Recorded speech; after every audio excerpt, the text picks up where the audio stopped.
Hi, my name is Holly Antel.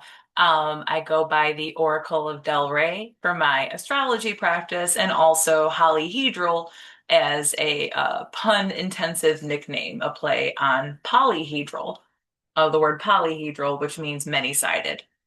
Um, and it talks about for example, in the game Dungeons and Dragons, the type of dice that are different sided are called polyhedral dice. Actually, have some polyhedral dice. One second.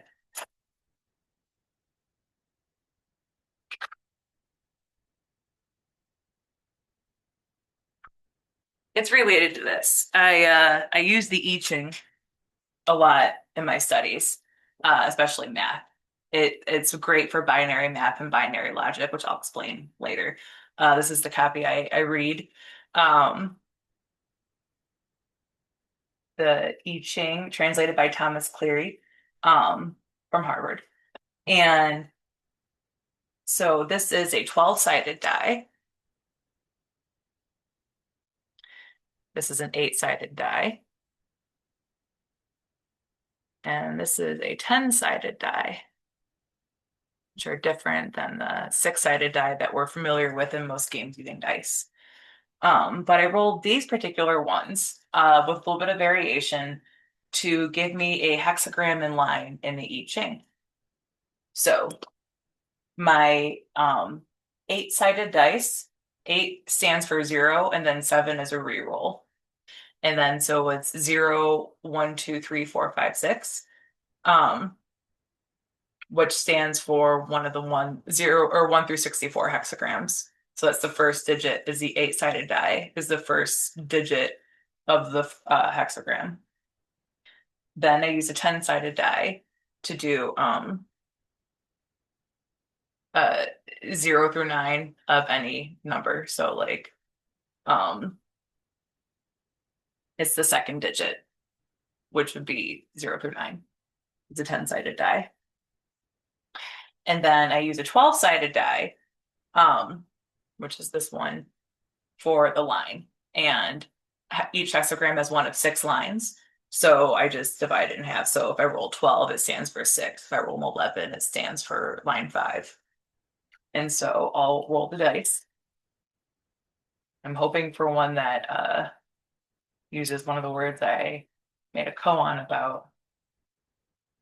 Oh, well, 7's a reroll. I dropped the dice anyway. Okay. So hexagram 9, line 6. That's auspicious for me. My moon is in hexagram 9, 6.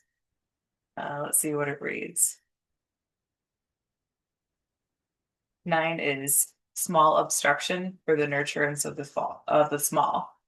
Heaven below, so the lower hexagram is the heaven hexagram, which is 3 yang lines, and then wind above, which has 1 yin line topped by 2 yang lines.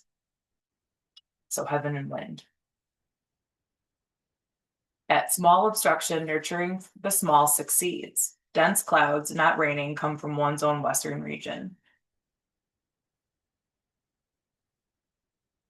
The overall judgment. Nurturing the small at small obstruction, flexibility finds its proper position. So above and below respond to it. This is called nurturing the small. Strong yet obedient firmness, balance, determined in action, one then succeeds. So it's a very difficult language. It's ancient. You think about Old English. I'm not talking like English with a Cockney accent in Game of Thrones, like actual Old English. It barely sounds like intelligible English we can understand today. So that of Chinese, but translated into English. So it can be a little, you have to kind of approach reading it, abstractly, formally, thoughtfully, and logically, and kind of just like lightly as well. Because it's so archaic and it's archaic in a different native language than my own. Nurturing the small at small obstruction. So nurturing the small relates to this really. I'm talking about developing a new field of medical psychology, which treats the individual, but also is meant to be available to treat all individuals and to, help society and stuff like that. So it's like I'm dealing with stuff that is in the interpersonal realm, the personal realm, dealing with individuals. That could be the teaming power of the small, nurturance of the small. Definitely applies to that. So very fitting, very auspicious, as the I Ching says. I love that word. Um, Flexibility finds its proper position. So flexible is like pivoting, like having to move along with life experiences, having to be flexible, having to be adaptable, as I will call it in my psychological theory. Actually, adaptability could be flexibility in this case. I take a lot of inspiration from the I Ching and a lot of my work. Um, this is the first time I thought of using it in a video. Very auspicious. Um, So flexibility finds its proper position. So it's like, you figure out what you got to do. And for me, for this presentation, flexibility has found its proper position. Like I've been working on this for about 8 months, since January. I discovered Boolean logic, Boolean math. I started with a math system called Human Design, which is based off of the I Ching. It has very snake oil kind of culty vibes here in the United States, but I recognize that it's China and tropical astrology combined. So I see it as like a tropical Chinese astrology instead of like their yearly astrology or whatever. I see it as like the tropical astrology with Chinese is like Chinese wisdom. So I don't know who Ra appropriated it from, but I definitely don't believe the spiel that's sold with it. But I do follow. I call it Chinese tropical astrology, or human design. Um, and I created my own novel human design system, and like I figured out how to like make new aura types mathematically in the system and how to describe it mathematically to like create um a programming logic to create new types of charts. Um, and there's 7 new types of charts that I found, and they're based off of connections with solar plexus and root. So there's 7 different ways configurations can happen with respect to those two centers, and I mathematically define them. So like in the same way that human design now like creates specific charts that will like be the same every time given the software is correct or whatever. But it produces like replicable results because the planets are always spinning, so you can always get astrological information. So it can produce the same results based on the astrological information that stays the same. So the 12 signs, the however many planets and asteroids or whatever. But where they're at is always changing and it's always been unique and always will be unique, at least into the foreseeable future that we can think of mathematically. Um, like how many times you can shuffle deck of cards has nothing on how many astrological placements are possible. It's that big of a number. And so I created math which can use astrology in that way. Um, it's really cool. I discovered I could do that in January to develop my own math system with that, which is like my coup de grace, my baby, my brainchild is that new human design system. Um, with which I when I can get more money and funding and stuff like that, I want to try to do something more with it.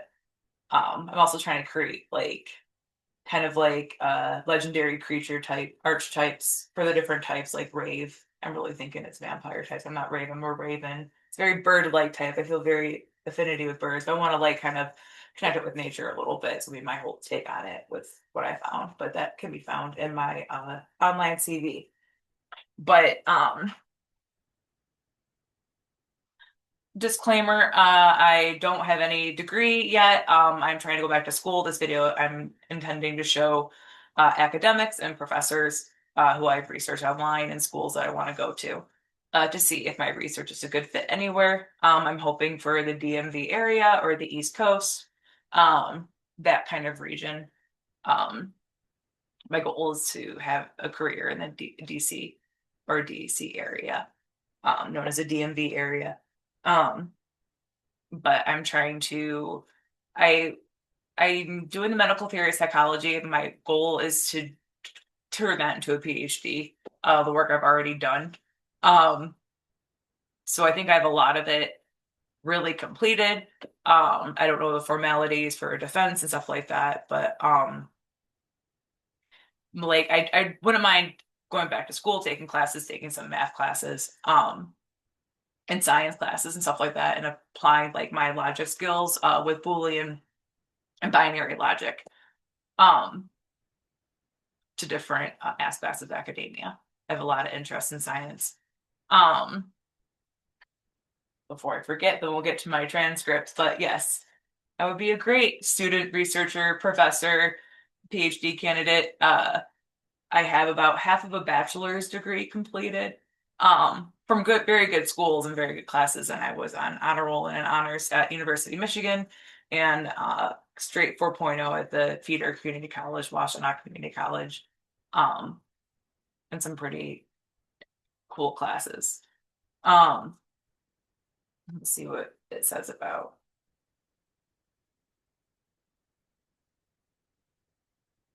copying.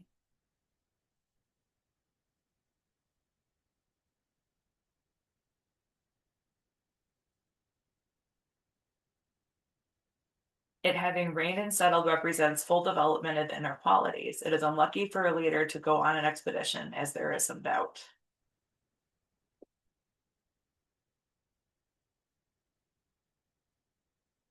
If having reigned and settled, exalted virtue is full.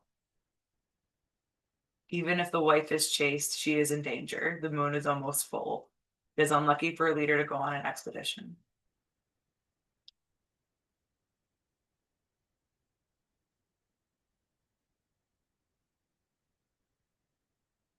If you read it down, it says in the top end, concentration and insight are equal, so concrete obstacles melt away and you are free to them. This is like when it is reigned and settled, the cultivation of inner qualities has been successful. When concrete obstacles are set aside through corrective auxiliary measures, there will be an experience of utmost ease. This is called the wife, utmost ease. Okay. It's about staying diligent. Is what that means. Very dramatic way of putting it.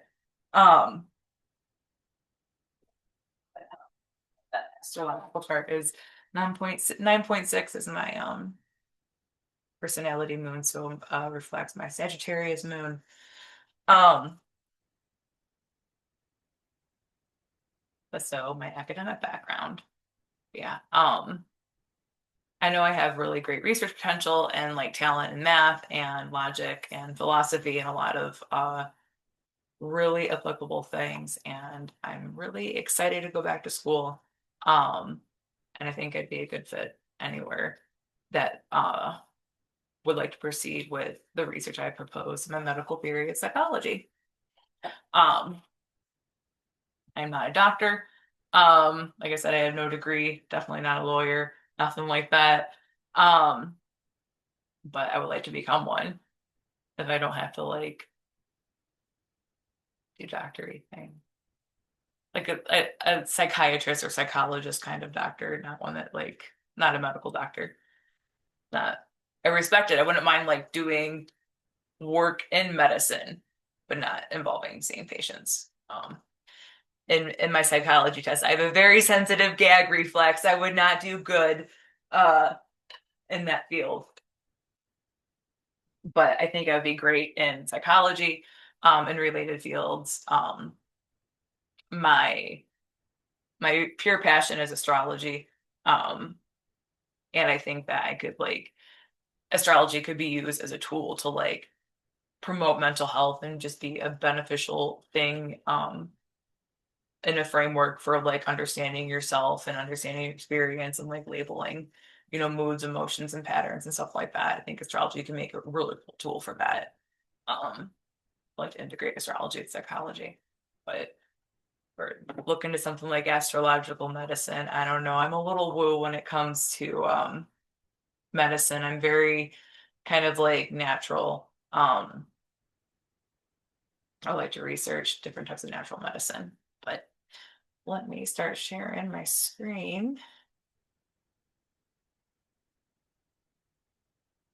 So Washtenaw Community College, I went there 2018 through 2019. Then COVID hit, and I had to drop a few classes. I took physics and calculus and economics. It was a busy semester, but I'm an in-person class taker. I don't like doing I've become a lot better at it, not having a roommate, being more independent. So I could probably do online classes better. But I like being in the classroom, being able to have like an easy dialogue and discussion. Really like philosophy, stuff like that. As it pertains to medical theory, psychology, drugs, society, and human behavior, yeah, always up here, has really informed a lot of my background on this, race and ethnic relations as well. Um, anti anti-racism activism has been a big pillar of my private kind of like research and being informed on stuff with that. Ethics as well. And then composition too. That was a class on rhetorical writing and arguments. So kind of like a lesser philosophy class in a lot of ways. I did very well on all those classes. And then University of Michigan, I went there for 2 semesters throughout my third semester. But the 2 that I managed to complete, I did biology, cognitive science, honors biology and honors cognitive science, an honors seminar on public health with Dr. Abdullah Saeed, a history and theory of punishment with Dr. Heather Ann Thompson, as well as psychology. So cognitive science has definitely influences psychology. I still don't fully understand Bayes' theorem. I know I kind of get it, but I'm like, oh, there's a better way that this can be worded that will just like make it click. I don't have it memorized yet. Like look up how to do it. Once I have it memorized, I feel like it's fully understood. I don't understand it completely yet. I can do the equation and create equations with Bayes, but I didn't quite figure it out yet. It's a clever theorem though. I like using it. But yeah, cognitive science, biology, psychology, and then also research methodologies in the humanities, such as ethnographies and case studies and stuff like that, or seminars I took while at U of M. Drop before the fun classes of astronomy. Plan on going back though. And then I tested February 2019. I can get my scores again, but it's just you have to pay. So I have this screenshot from when I posted it on Facebook. And I probably do better at math now than I did before. I did further improve my math skills. Thank you, ACT. I got perfect scores in reading and science, and science is a lot about logic and deductive reasoning, which is my theory. So here is the medical theory of psychology. Do the slideshow, but I can quickly edit it. So, social theory of high stress personality. So I call it the social theory of high stress personalities because it takes a sociological view that like these things are caused by external factors. And these are external factors that are uncontrollable, unchanging, and that can't be helped. So there's sociological factors at play with mental health. Foundationally, sociological factors are responsible for mental health deviations entirely as part of this theory. Part of my theory on it. So I use Boolean algebraic logic modeling, which is a type of 2-step logic I use of true false variables. True false 1-0 variables are Boolean algebra, and then logic applies it to human decision making and human emotions, behavioral states, sense perception experiences. Biocognitive framework. I established cortisol monitoring and saliva as the biological framework, and then the cognitive framework looks at stuff like sleep and different patterns of like cognition and stuff like that, as well as emotions, perceptions, behaviors, moods. And then that establishes falsifiable baselines for psychological health and subsequent deviations and diagnoses. So my biggest critique with psychiatry as practiced by the American Psychiatric Association, is that there's no baselines for psychological health. There's no healthy rating. They don't name anything healthy in the DSM-5. That's their only diagnostic criteria. They have no baseline standards for health. It is known as not being scientific and known for being problematic, and I kind of discovered the core reason why.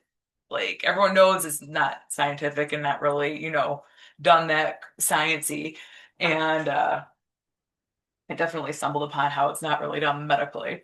Um, so using several different experimental setups with survey research methodologies to gather data that will enable universalizing psychological care to replicable standards, testing, and health metrics. So many different types of research can be done with these kinds of surveys. They're really non-invasive. They're not that many personal. They're not very personal questions and stuff like that. And they're made to be asked and answerable of anyone. Some adjustments might need to be made for like super different cultures, but for the most part, they should, be pretty universally applicable.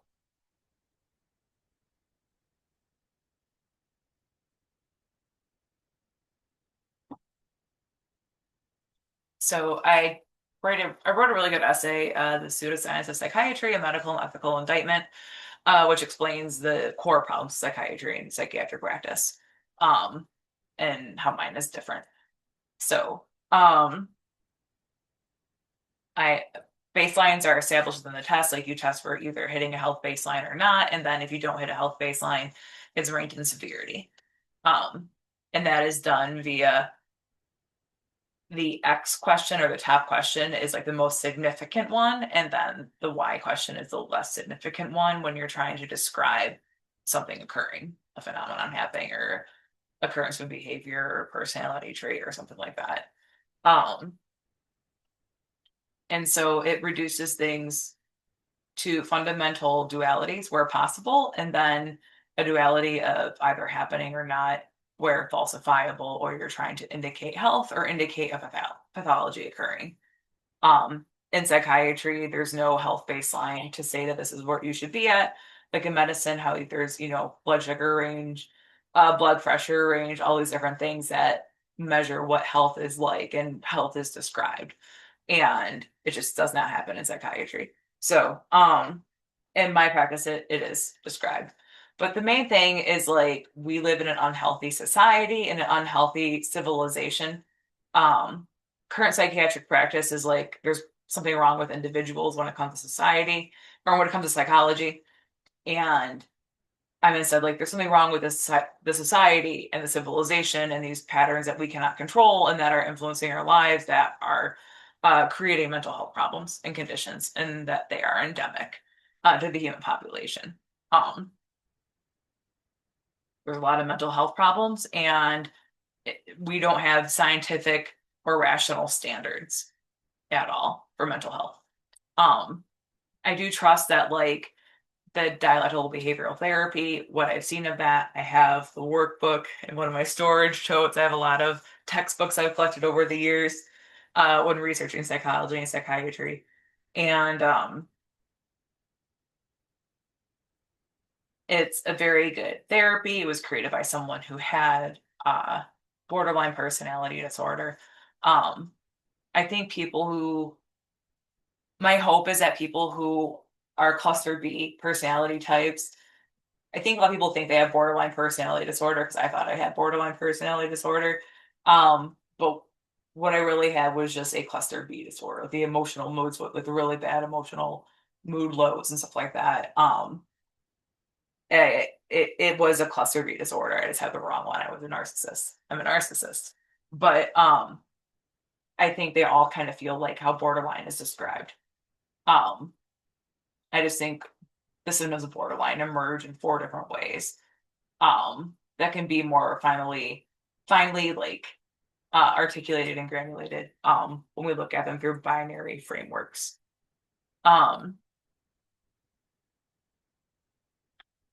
So it's also like, well, if we can't eliminate the social and the bigger factors at play, how do we make the experience of anxiety better? How do we make the experience of depression better?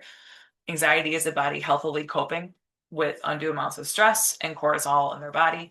the baseline mood, so anxiety and depression, or what I call anhedonia, um, result from too much cortisol. Like the healthy thing to do behaviorally is to respond to that in one of those two ways. So it's to work with it to create a healthier baseline that is more enjoyable. And to work through it means like working through the paranoia. Um, so when you're feeling anhedonic, you're kind of numb to fears and stress and threats and stuff like that.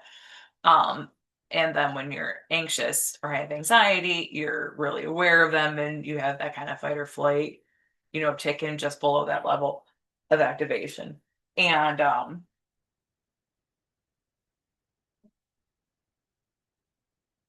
so the goal is facing paranoia, which is I use the homosymptomatic approach in this case. So it's paranoid inducing to smoke weed, or it's paranoid inducing to take psychedelic mushrooms. But it brings about a psychologically expansive and neuroplastic state where you can accept ideas easier, um, and accept like healing and grieving process, and that stuff is made a lot easier and it feels a lot better in the psychedelic state. Um, so I think like psychedelics are especially helpful for borderlines and histrionics, who I rate as having plus or B personality disorders, because they are rated as codependent. And codependent, just the codependency is seen as the pathology, um, the kind of like inherent pathology. So the goal is get them to move to either narcissistic or antisocial personality typing instead.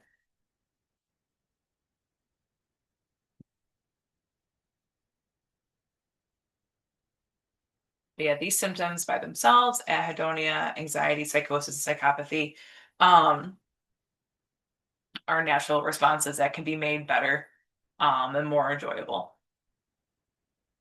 through treatment with entheogens.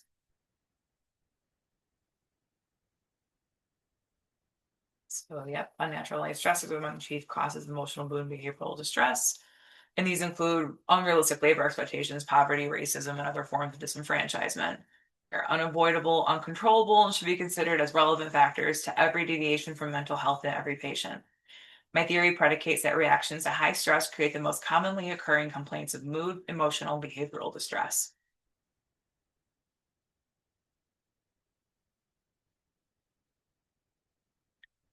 So current psychiatry, they target the neurotransmitter systems primarily of dopamine, serotonin, norepinephrine, also glutamate, GABA, and a few others. Um, but dopamine and serotonin are probably the most commonly ones, followed by norepinephrine.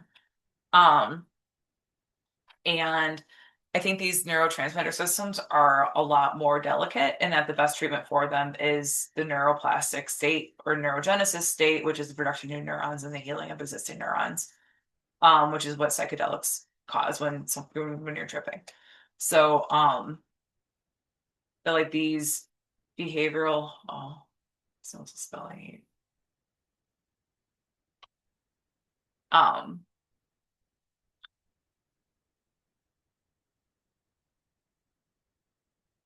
so these behavioral complaints and like problems with dopamine, like possibly even with schizophrenia and stuff like that, happen because of excess cortisol. But the way to treat it is not by targeting the neurotransmitter systems, because they're more like they need to function as they're intended to. They should be functioning as they're intended to. And so like when you do like antipsychotics, you're making it so it's not functioning as intended. It makes it so the dopamine neurotransmitter can't connect to the receptors, just kind of bounces around in the membrane and gets reuptake without ever being used. Like it doesn't hit the receptor to cause electrical stimulation that creates the dopamine pathways and stuff like that. Um, so it can exist as a chemical, but it can't exist as an electrical state, is what antipsychotics do. And it's very harmful for the brain. Um, the least I think harmful is simple SSRIs. That's why I use it in my study. Fluoxetine, or Prozac is one of the most studied antidepressants out there, in terms of longitudinal and other types of studies. It's one of the older antidepressants. And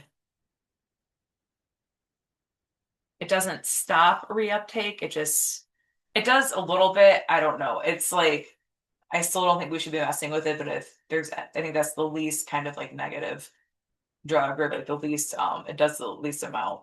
And it's actually theorized that like it creates neurogenesis, like just the drug interfering with the transmitter system creates neurogenesis in about 2 weeks of use, which is why it says it takes a couple weeks for having an effect. I think neurogenesis is more naturally and better achieved through entheogens, whether microdosing or actually tripping. Um, and so this cycle is negative mood and behavior.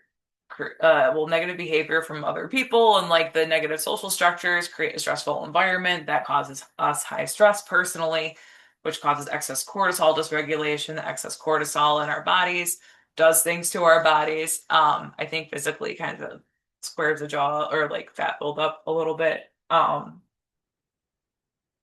Puffiness, I think. I'm puffy. It has negative impacts on neurotransmitter systems, so dopamine, serotonin, norepinephrine, GABA, glutamate, which impact our perceptions and behavior. And then we contribute to the stressful environment. It's a cycle. We got to break the cycle. But yeah, so it's neurogenesis induced by entheogens is kind of chaotic. It's just like if the body has an endocannabinoid system, so like it's meant to receive cannabis. We have, because we can have psychoactive effects, like our body loves it. That's why it stores it in the fat. It's a natural medicine. I truly believe that. And so are psychedelic mushrooms and LSD. I prefer LSD to mushrooms. To me, I also like prefer dab sometimes to flower, but that's what LSD is, like the dab version of, or the oil version of marijuana flower compared to shrooms. But I think the most like holistic and just like gentle way of treating it are with these drugs instead of these strong psychiatric drugs. I don't think we're far enough in science, and let alone psychiatric and psychological science, to really be messing with these neurotransmitters to such degrees that we do. I think they're supposed to function as normal. We should encourage healing and normal functioning, not disrupting the functioning of it as a way to like cure something. I don't think that's good.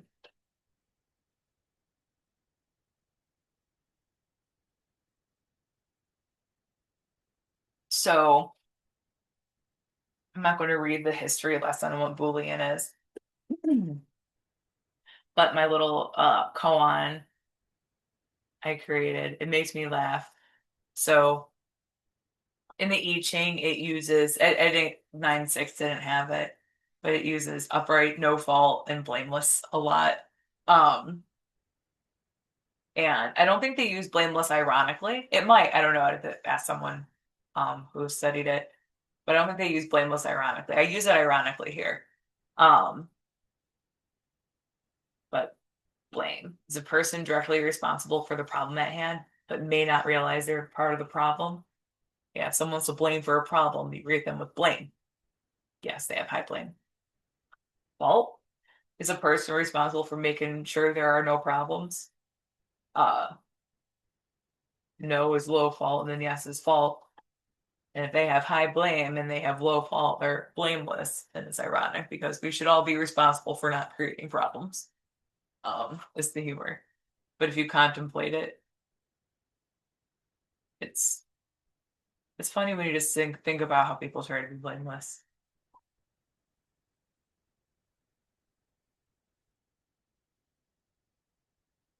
So existing mental health diagnostics can be streamlined, clarified, and updated for accuracy using my Boolean logic models and binary frameworks. Using my binary framework system, patterns in behavior, emotions, circumstances, and mood can be better understood with simplifying how they can be recognized and located for meaningful indications of health or illness. This framework begins with classifying things into binary traits, which can be combined with other binary traits to produce meaningful definitions of phenomenon within the human experience, both behaviorally and emotionally.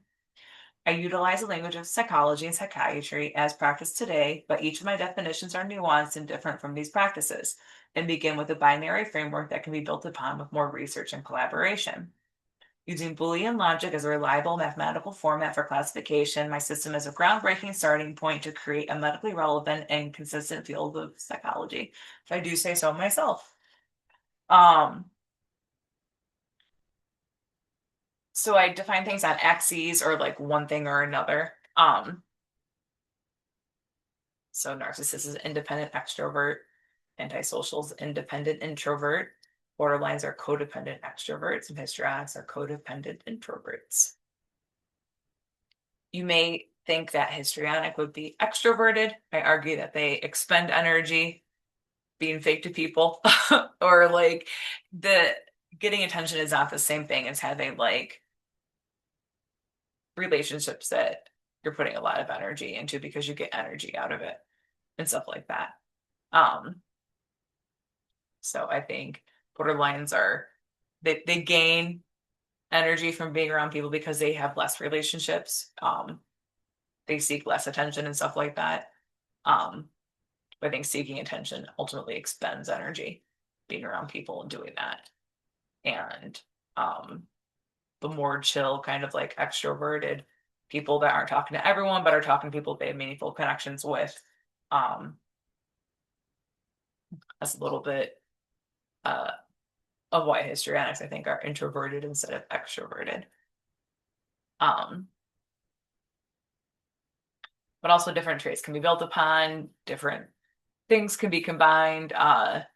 Like this is just the very beginning of psychology, and I've already created like so much with this, but so many things can be figured out and like questions can be developed with these research methodologies. So there's two types of surveys. There's more than two, but they're variations of these two. Some indicator surveys are falsifiable technically.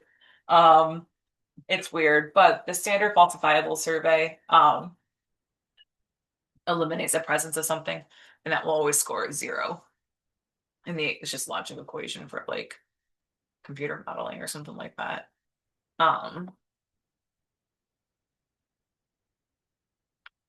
But it's 1, 2, or 3 question surveys that are like either or yes or no. And I qualify these surveys. I should just read the paragraph. These are 1, 2, or 3 question surveys that are used to determine the mental health status of a patient in a testable, falsifiable, and replicable way that is quick, simple, and without conjecture. I qualify these survey questions as universalized or categorical because they can be reasonably asked of and applicable to every person in the world, given intelligent translation. This is critical for creating diagnostics that can be reliably used in the same exact way with every patient to produce accurate and meaningful results. So every psychiatric diagnosis in current psychiatry is a different thing. It's all done differently. There's no one's diagnosed in the same way by 2 different providers. 2 different providers may completely diagnose someone differently. There's no consistency because there's no kinds of standardized tests. It's just, well, do you think they have bipolar or do you think they have ADHD? Because there's no health metric. They can't diagnose you as healthy. They can only diagnose you with the pathology. It's snake oil. I'm telling you, it's snake oil. So with my testing, like everyone will get asked the same things in a patient provider setting. And there would be a record, or people could take tests before seeing the doctor, and they would have all this stuff predetermined before the appointment to get like coaching advice and stuff like that. So, and the stuff can, even if my questions are wrong, or they can be reframed and tested and uh, updated to be more accurate. But they have a certain logical format that just works to identify patterns in human behavior and emotions, stuff like that. And it's really cool. This is a falsifiable test. So futility indicates environmental circumstances that are beyond your control, that are stressful or threatening, which basically pertain to your ability to survive and your ability to keep yourself safe. So these two questions, do you doubt your ability to keep yourself safe, sheltered, and fed this month? It's like your basic survival. And then do you frequently mistrust your personal safety than the environment you are currently in, work in, or live in? So that just kind of captures overall sense of personal safety and overall sense of personal survivability. And so it's rated that this would be the worst, and this is no futility. So this is the health baseline. But unfortunately, we have a broken society, so very few people are without some kind of futility. And then there's ratings for it. I currently have the adaptive futility.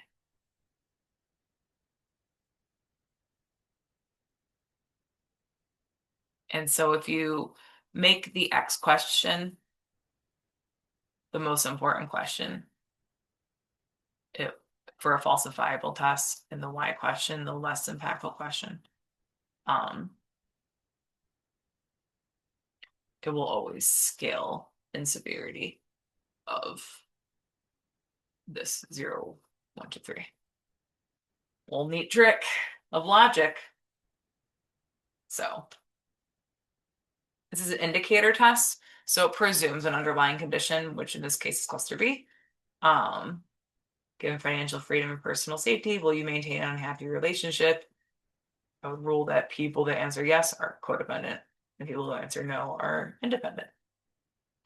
And then given financial freedom and trusted social groups, do you typically see romantic long-term relationships? Extroverts are yes, introverts are no.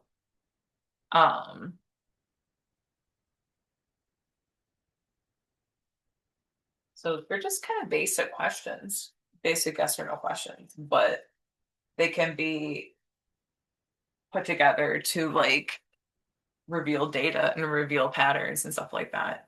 Because you can have stuff like codependence and independence on axis and ask questions that distinguish between those two behavioral patterns. Same with introversion and extroversion. And surveys are so non-invasive and easy and cheap in terms of research. Very easy to do. Google surveys, I've thought about creating them on Google, but I don't know, it doesn't work the way I need it to. So independent traits are people who can maintain emotional stability and personal security without the presence or direct involvement of someone else. And that's the ideal state to be. So codependency is inherently seen as pathology. And then in a utopic world where people are healed of codependency, the question would be, it would be introversion, extroversion, and then romantic strategy. So polyamory or monogamy. But we don't live in that utopia world. We live in this one. And so we have codependency and independent. So the goal is to get people in the narcissist or antisocial rating. And borderline histrionics are going to have more of that borderline typical behavior. And emotional states, which are not fun. Adaptive behavior is something I define as like you're reacting to an unhealthy circumstance to the best of your ability. You're having a healthy reaction. It's an unhealthy situation, but you're responding completely healthy to it and normal and recommended. So, it's like you have to adapt, you have to pivot, you have to adapt. Flexible is it flexibility in the I Ching. So it's enduring negative things, but enduring them correctly. And then talk about the futility score. Futility is like, yeah, I don't know if I can feed myself next week. That's a futility, like being like, yep, that's what's going on. It's just life though. Live it each day by day. That's like accepting the futility of it. So like finding futility is not necessarily a bad thing, but it's bad to be in a situation where you have to find futility. Bad to do stuff that you don't want to do and stuff like that. So I put futility in a couple of axes, talk about it in binary way, paranoia and dread. Um, Dread is a apprehension of near or immediate future events that cannot be reasonably avoided or likely to occur, like getting up for work. We all probably relate to that. Um, but it's an accepting of that happening. You're not trying to change it. You're not trying to avoid it. Like if I got up for work tomorrow, fuck. Like that's dread. It can also be like, I don't want to deal with the housing authority. I dread the housing authority here, in the Section 8 housing. Um, Having to deal with them. So, um, and then paranoia is actually being fearful about a future event or upcoming event, um, whether or not it's likely to happen. Um, but it's kind of an act of dread. So, you are having fear about a future event and you want to change it or thinking about how you can change it or avoid it, or anxiety. Um, I relate active paranoia really about anxiety, and then dread is more anhedonia, depression. Um,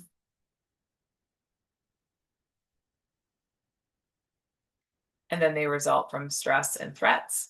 The baseline mood of anxiety and, depression or anhedonia result from stress, and then the aggravated mood, psychosis and psychopathy, come from threat or the activation of the fight or flight um, modes within the body. Not it might not be like a physical threat, but if you have like PTSD, war survivor, stuff like that, you know, someone setting off a firework is going to put you in fight or flight. Um, Even though it's not technically a physical threat, but that fight or flight stress response is valid, because you've been exposed to high threat and high stress through your life. Um, so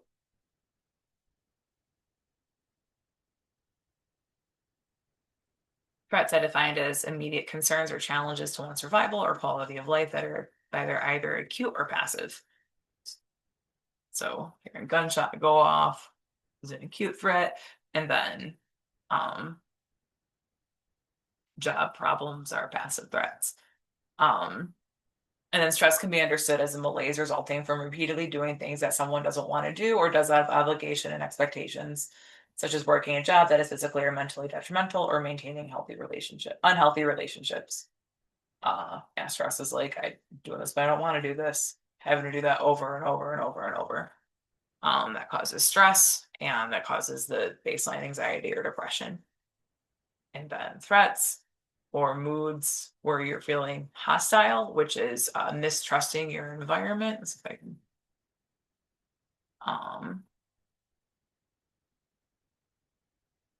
Hostility can be understood as acute mistrust and or disliking of other people or one's environment. And it's always considered valid.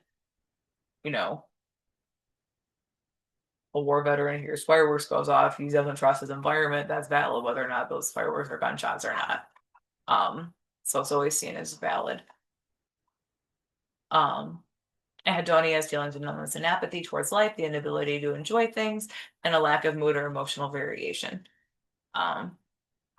So very similar to how it's described in the DSM, or how depression is described. And then anxiety can be understood as aroused sense perception, alertness, and awareness of one's environment, often one who's desire to release its energy with activities like cleaning, eating, exercising, or preening. This activity can be related to mitigating feelings of fear. And it's just like always just being in a situation you don't want to be in and under a lot of stress and enduring threats. So futility has an axis of causing dread and paranoia, and it results from the axis of stress and threat. Stress causes anxiety and anhedonia, and threat causes psychosis and psychopathy. Mood can be understood as a sense perceptive state of someone that is informing and influencing their immediate behavior. So what I mean by sense perceptive state, it's like if you're irritated, it's like any noise like just gives you a physical psychological reaction that's just like it hurts almost, or hurts in like an emotional kind of way.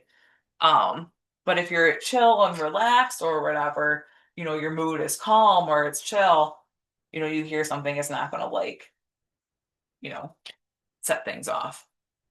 Um, so mood is about like how you're perceiving your current environment, like how you feel about what's going on in life. Are things irritating you, or are you enjoying things, you chilling with the vibes? That's your mood. Um, and it have to do with like many different things. I haven't expanded on these too much, but that's how I define mood. And so irritation, an unexpected knock on the door, can make them behaviorally angry and combative. Irritation is an aggravated mood. Um, so occurs in psychosis or psychopathy, or when you have like mild fight or flight activation due to external stressors or stimuli. Um, so one big difference in my definition is that with psychosis and psychopathy, I define them much differently.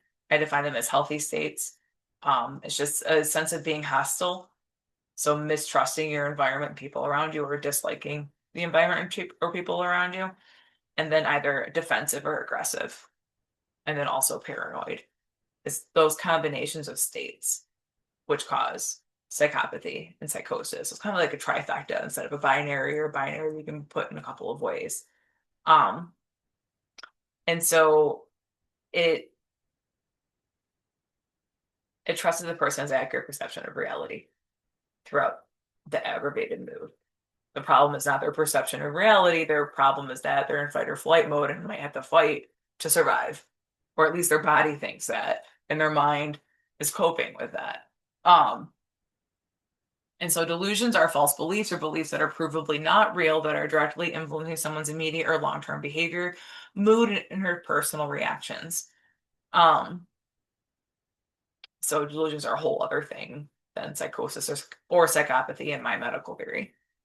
And so we're in the baseline mood of elevated cortisol, and the stuff involved, the fight or flight systems, kind of always a little bit more elevated than it should be. A major stress, threat, interruption, something in the environment happens, it causes the aggravated mood. And then eventually calms back down to the baseline mood.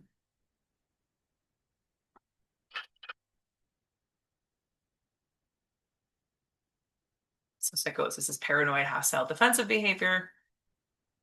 It can be related to the desire to flee, but the inability to leave one's surroundings, and also the desire to hide or lay low. It can be motivated by the desire to maintain one's circumstances. Psychopathy, on the other hand, is paranoid, hostile, aggressive behavior. It's a desire to fight and eliminate any immediate threats to one's life or quality of life, or a strong desire to flee and a willingness to act upon it. It can be motivated by the desire to change one's circumstances. So you see, I'm using like kind of a lot of binary kind of classifications, like the desire to change one's circumstances versus the desire to maintain one's circumstances. Kind of will be one or the other. You either want to change things or you want to maintain things. They're not like inherently bad or good, but they're just different and like are on a spectrum with each other. And dualities like that we can locate really easily in the human experience if we put our research efforts together and develop questions that find them.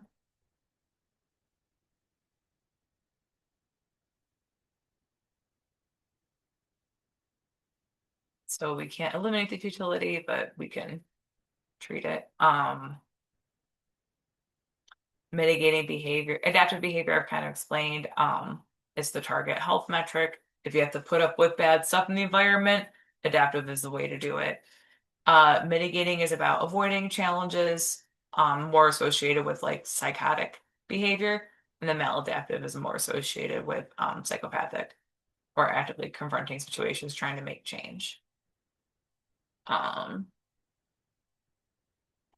So cluster B personalities are distinct from cluster Y pathologies because cluster B personalities recognize that there's too much stress and threats in our lives, and it comes from inequality and all these other things, unfair society, and like wants to live in a fair society where we can get rid of all this stuff, this negative things happening, uh, stressors and threats and all that kind of stuff, poverty, racism, get rid of all of it.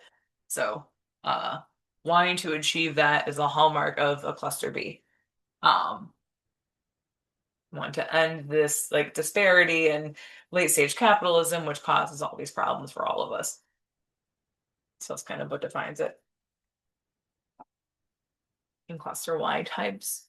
like the inequality and people under pressure and all that. So this isn't about them, though. It's about cluster Bs.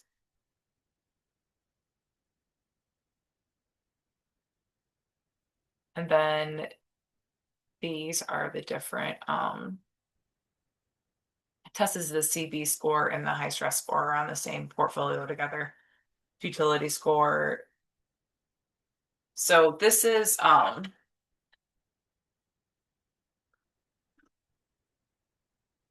much to talk about.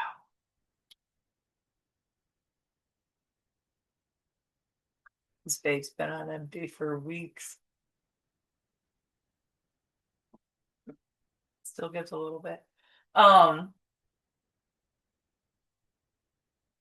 So 3 tests indicate a cluster B personality. The CB score indicates cluster B versus cluster Y. And the HS score is 3 tests and it determines which cluster B. So narcissist, antisocial, histrionic, or borderline. Those are together. And then the futility score is used with that. So indicates ongoing futility. If someone's ever had a futility score or currently has one, has a CB score of 2 or 3, then they will have a cluster B personality. So this is a falsifiable survey and this is a falsifiable survey. If they test as having something on each survey, they're considered cluster B. And then they can take the high stress personality type profile, which is 3 surveys. Then I have a 4th survey in there that can help you like add up all 3 to see which personality type you score as. And then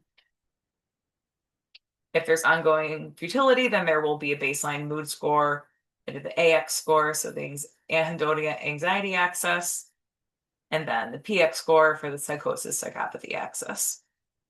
And then aggravated mood, which is the fight or flight mood, and then baseline mood, which is the casual stress mood. And then the AX and PX scores can be used to determine the types of entheogenic treatment they get. So like sativas versus indicas, I think cool testing could be done to figure out, are indicas better for psychopathy or sativa's better for psychopathy? I have psychopathy. I'd like to know that. So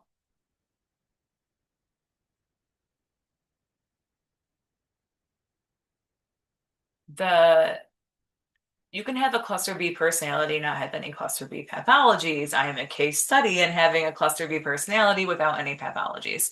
And I documented all my tests. I give myself honest self-reporting as an example for all the tests. Release all of my scores. I will show you my psychological health. I'm creating it. I should hopefully score with peak psychological health. So borderlines and histrionics are always considered pathological just because of like codependence. Is the only problem. They want to be graduated histrionics or graduated borderlines and have the pride in their, OG cluster B. That's more than understandable. But it's to eliminate the codependency and not eliminate, whatever characteristics the men identify with when it comes to that. But there's other pathologies that can be found. Just basic definitions of healthy relationships: mutual trust, shared ambitions, honest communication, and mutual respect. Open and honest communication, and then ways to mitigate conflict, such as like always having a solution to any problem you bring up, and then never engaging with a conflict or a hard situation when you're in the fight or flight mode or in an aggravated mood state, psychosis or psychopathy. Avoid conflicts as much as possible in those situations.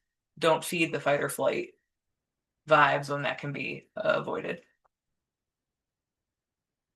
And then unhealthy emotions relating to rejection, abandonment, control, and invalidation arise in unhealthy relationships more often than healthy relationships. Those 4, the 4 horsemen, the emotional apocalypse: rejection, abandonment, control, and invalidation. No, not fun. If you're a cluster B, you know those emotions aren't fun. Um, and so cluster Bs are very sensitive to that, and like maladaptive cluster Bs can use those kinds of psychological weapons of warfare, and that's why dialectical behavioral therapy is the therapy I would recommend for that, which is not something I've associated with. It's just something I've like looked at. I've bought a workbook and stuff like that. So, um, but it's really good for codependency and other cluster B pathologies.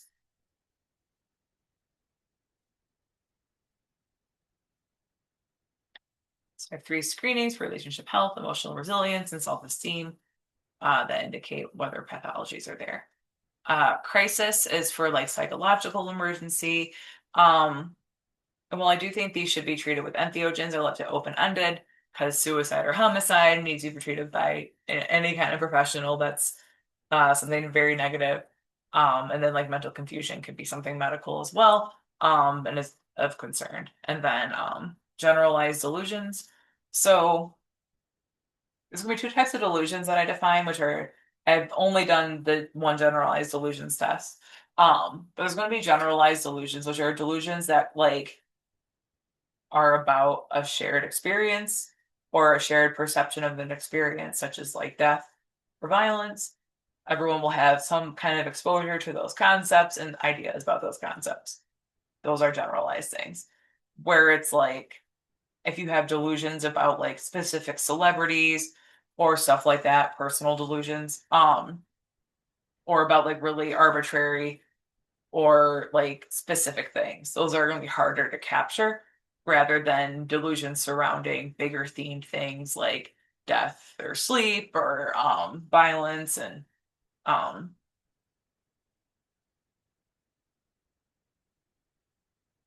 general attitudes towards things. So I do delusions surrounding death and violence in that survey.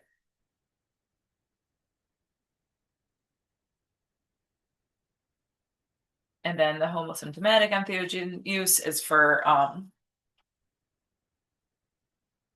bringing about unwanted symptoms. The goal with bringing about paranoia is that like it's not good to have, it's okay to have feelings of anxiety and like energy that you want to get rid of, stuff like that, but excessively ruminating on the future or trying to change it or worrying about it is not good. And so it's like bringing those kinds of emotions to a head using entheogens such as marijuana or psychedelic mushrooms. And so it's facing paranoia and like reaching a state of futility with it and like calming yourself down and logically like finding ways to like mitigate feelings of paranoia and then focusing on other things. Um, and so the whole symptomatic method can also be applied to populations with schizophrenia and like hallucinations and delusions and stuff like that to get them to a state of tripping and then eventually coming down so they can hopefully come down to like a more accurate baseline reality. I think that'd be much more healthy and effective than treating with antipsychotics. Um, and then curative entheogen use is using it not to like induce unwanted symptoms like paranoia, um, but to relax or to help mitigate or cure relax unwanted symptoms such as like tension and um, having a better mood. So being like, yeah, chill with the vibes instead of like on edge. That's curative use, uh, which is what they're primarily used for.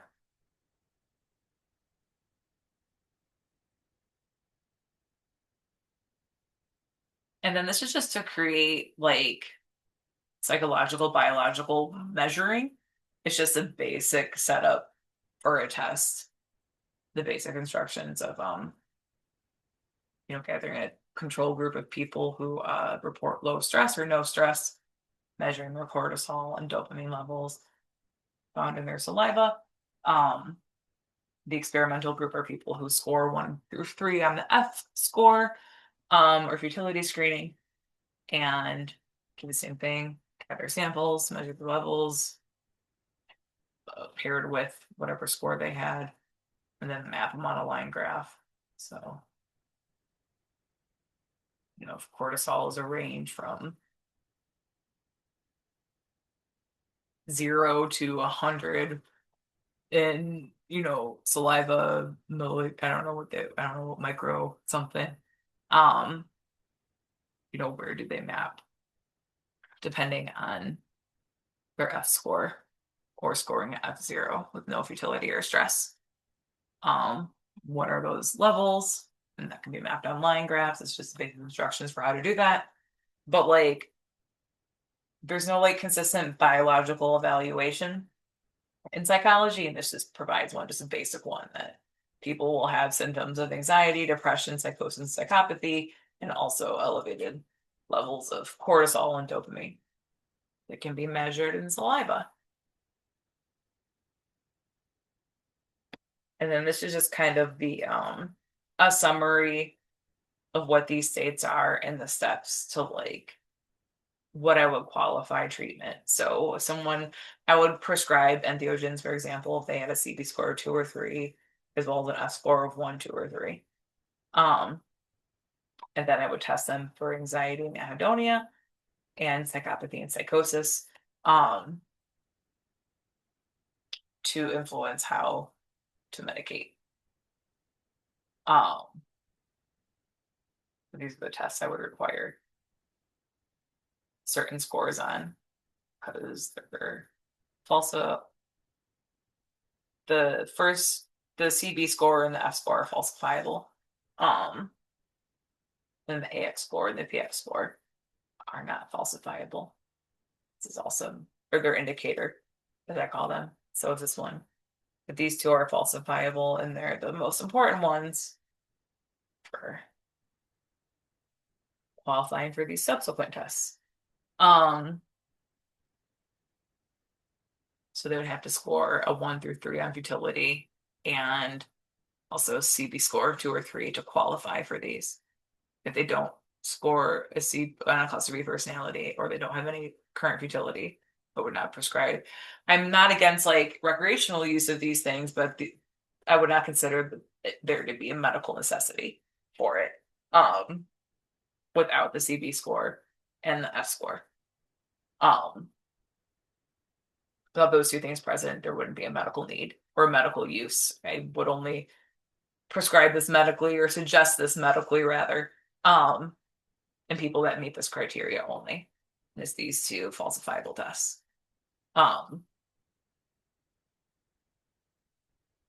So this is just how I would do it. The goal is not to trip, but I also have created a paper on like how to do trips to like face emotional problems and do therapy, which I think is the ultimate goal of it. But like for basic kind of like microdosing prescribing, this is what I would do. And I actually want to study nicotine so bad because I've been a smoker since I was like 14 years old, and I'm almost 40. And no filter, no makeup. And I've big nicotine user. So I'm convinced it's good for people who experience a lot of stress and stuff like that. This experiment is set up to treat just histrionic and borderline personality disorder.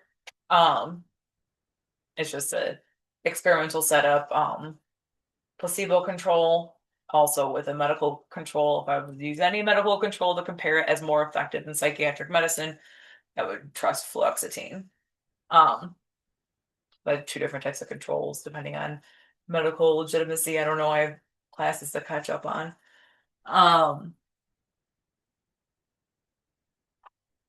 Just very basic kind of instructions, how I would do it. And then, yeah, that pretty much does it. I think I covered everything.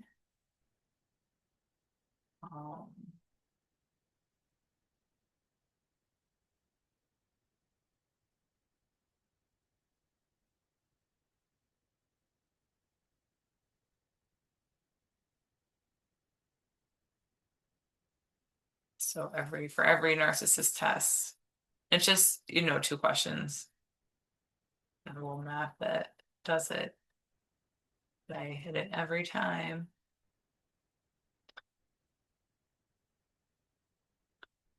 And then I have psychopathic anxiety and adaptive psychopathy. I would prefer to have psychotic anxiety. I would prefer not to get angry when someone knocks at my door, but I get angry. So that would be my goal would be to decrease anxiety to AX3 instead of AX4.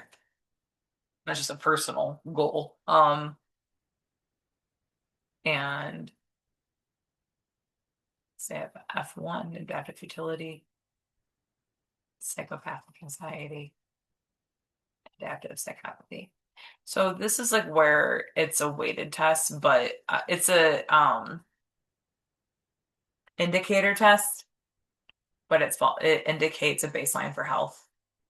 So half of them are rated as healthy and half are rated as not healthy. That does happen sometimes where it's like um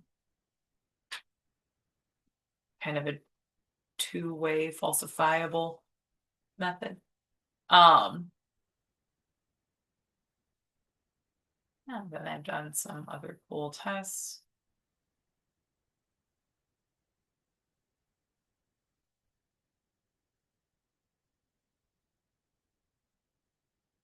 Such as trypophobia, disgust, and gag reflex. I'm very trypophobic and I have very high gag reflex. I'll skip the bad pictures.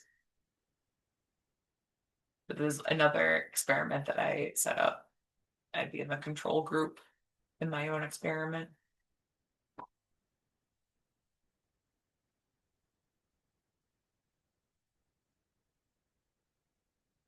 So yes, I have theories about histrionics and antisocials and trypophobia. So the control group is narcissists and borderlines.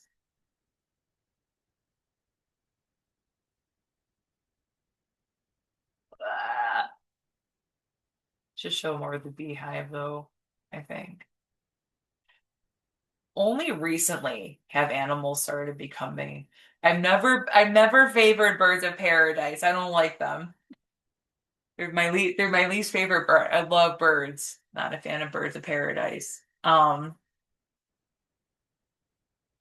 a fan. But like recently, like turkeys. Oh, and then like even deer, like looking at them ears. I noticed ducks had like the same kind of like trypophobic pattern. I noticed ducks the other day. Like, wow. And like I can see like a resemblance to that kind of trypophobic or like how the ears are. Um, Get that off the screen. Yeah, I think that about wraps it up. Thank you so much for watching this video, especially if you've stayed till the end. This is the general overview of my medical theory of psychology. Once again, my name is Holly Antel. I appreciate you watching this, and I hope to be bringing this groundbreaking research into academia. So hopefully I can get in somewhere soon and start getting paid for this and start, really conducting experiments and research and stuff like that and creating like a really health-based and health-centric field of psychology. That's my goal with it. Thank you so much.